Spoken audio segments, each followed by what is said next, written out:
En l'espace de quelques mois, je perds mon travail et je me blesse grièvement. Or, c'est précisément à ce moment-là que je décide de planifier l'un des voyages les plus importants de ma vie. Ce voyage a changé beaucoup de choses pour moi, il est à l'origine de cette chaîne. Dans cette vidéo, je vais vous raconter comment ces deux épreuves m'ont finalement poussé à partir, ce que j'ai vécu en Thaïlande, et pourquoi je n'ai plus jamais regardé les choses de la même façon. Tout a commencé par un licenciement. J'étais dans une start-up internationale depuis un an, premier représentant en France, donc tout se passait bien. Et un matin, réunion en visio avec mon patron Europe, et en fait au bout de 20 minutes, je suis licencié comme un quart de la boîte à ce moment-là, et donc tout s'arrête. Alors ceci dit, la vie continue, j'avais prévu de partir en vacances, on est au mois de juillet, donc je pars dans les Alpes avec mon fils, notamment pour assister au mariage d'un ami, ce qui m'a bien permis de me changer les idées. Ensuite, on avait prévu tout un tas d'activités sportives, notamment du VTT en montagne, le genre de choses que moi j'aime beaucoup, un peu de vitesse, un peu d'adrénaline, donc vraiment très sympa. Sauf qu'à trop vouloir en profiter, j'ai raté un virage, j'ai fait un vol plané dans les cailloux et ça a été très très dur. Vraiment très dur. Je me relève, je vérifie que tout est en place et en fait je sens bien qu'au niveau de mon épaule, il y a un truc qui va pas. Je me dis ah c'est bizarre, là il y a un os, d'habitude il est là, puis là il est plutôt ici. Je me rappelle, quelqu'un de très sympa s'arrête, me dit attention, vous avez eu un shot d'adrénaline, donc en fait quand ça va redescendre, vous allez avoir vraiment très mal.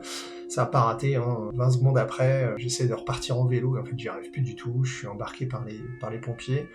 Radio, et le résultat est sans appel, double luxation de l'épaule, je suis obligé de rentrer. Ça a été vraiment compliqué à gérer.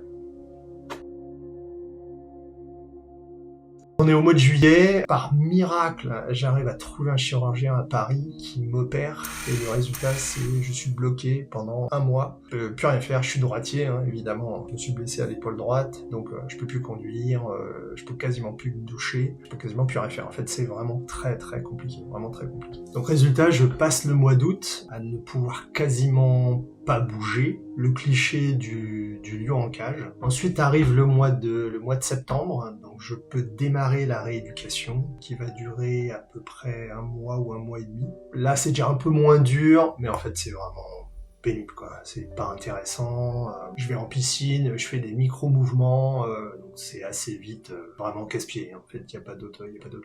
Donc en général, ma session de rééducation se passe le matin, ça dure 3/4 d'heure, 1 heure, et ensuite je rentre, je mange et je peux pas faire grand chose. Donc comme je suis pas du genre à passer mes journées devant la télé, j'avais déjà la Thaïlande dans la tête, et je me mets à faire des recherches, planifier un peu ce que j'ai envie de voir, les régions où je pourrais aller, et tout ça devient de plus en plus concret dans ma tête. Là, une forme d'évidence va assez vite s'imposer. Si je veux vraiment partir 3 semaines, c'est-à-dire que quitte à y aller, autant en profiter pour vraiment faire un tour et bien découvrir, eh bien globalement le mieux c'est de le faire maintenant. C'est-à-dire que quand bien même j'ai démarré mes recherches d'emploi, je me doute bien que ça va prendre un certain temps, on est à peu près fin octobre, on va arriver début novembre, je me dis en fait c'est le bon moment pour partir.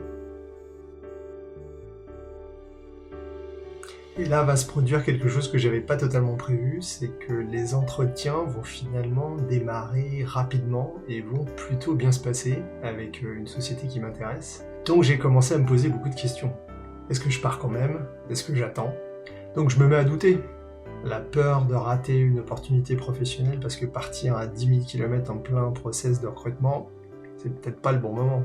J'hésite, je réfléchis, et finalement, je décide de prendre mon vol, booker mes hôtels, préparer les déplacements. Voilà, je me lance vraiment. C'est-à-dire, je peux plus reculer. Et d'ailleurs, je vais même aller jusqu'à le dire après le deuxième entretien. Et finalement, la surprise, ça a plutôt été bonne, parce que les gens me disent que de toute façon, de leur côté, ça va aussi prendre un certain temps. Donc il faut faire avec. Et plus je me plonge dans les préparatifs, plus j'ai envie de partir. Ça fait un moment que je veux aller en Thaïlande, donc là c'est le bon moment, il faut y aller.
Alors le voyage s'est pas déroulé dans une bulle coupée du monde. Comme j'avais commencé à passer des entretiens, il se trouve que j'en ai passé 2 autres en étant en Thaïlande. Alors c'était un peu irréel parce que le premier était avec les ressources humaines, donc faut imaginer la scène, c'est le jour où j'étais avec les éléphants, en pleine jungle. Donc le soir je rentre et je me retrouve dans une discussion donc sérieuse par définition, avec quelqu'un qui finalement m'a posé plus de questions sur mon voyage en Thaïlande que sur mon expérience professionnelle, donc c'était complètement déconnecté mais finalement très marrant. Et le deuxième entretien, alors là c'était beaucoup plus sérieux, c'était un exercice de vente. Donc là encore, faut imaginer le cliché, je suis à Chiang Mai, je viens de me balader dans la journée sur différents sites, et je me retrouve le soir à 10h en train de faire une présentation pour démontrer que je suis capable de faire mon boulot de commercial.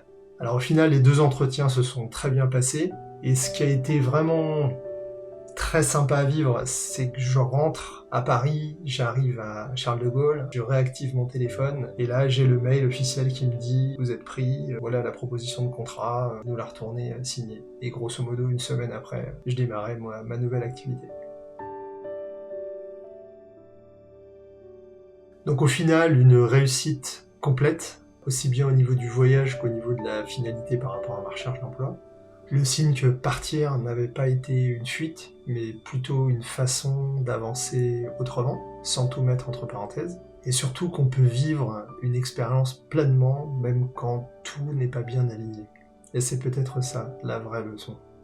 Alors ce voyage en Thaïlande a été une expérience extraordinaire et surtout le point de départ d'une série d'autres aventures dans d'autres pays, en Indonésie par exemple ou au Cambodge. Donc c'est ce que j'ai envie de partager aujourd'hui, comment je m'organise, quels outils je peux utiliser, comment ça se passe sur place, ce que je découvre. Je pense vraiment qu'on vit une époque extraordinaire, qu'il y a des moyens incroyables qui sont mis à notre disposition. Donc il faut savoir en profiter, il faut savoir planifier pour ensuite réussir ces voyages et réussir des expériences de vie qui à coup sûr vous marqueront très certainement tout comme elles ont pu me marquer. Donc ce que je vous propose c'est de me laisser des commentaires parce que c'est ma première vidéo sur YouTube et peut-être de vous abonner si vous voulez connaître la suite. À bientôt.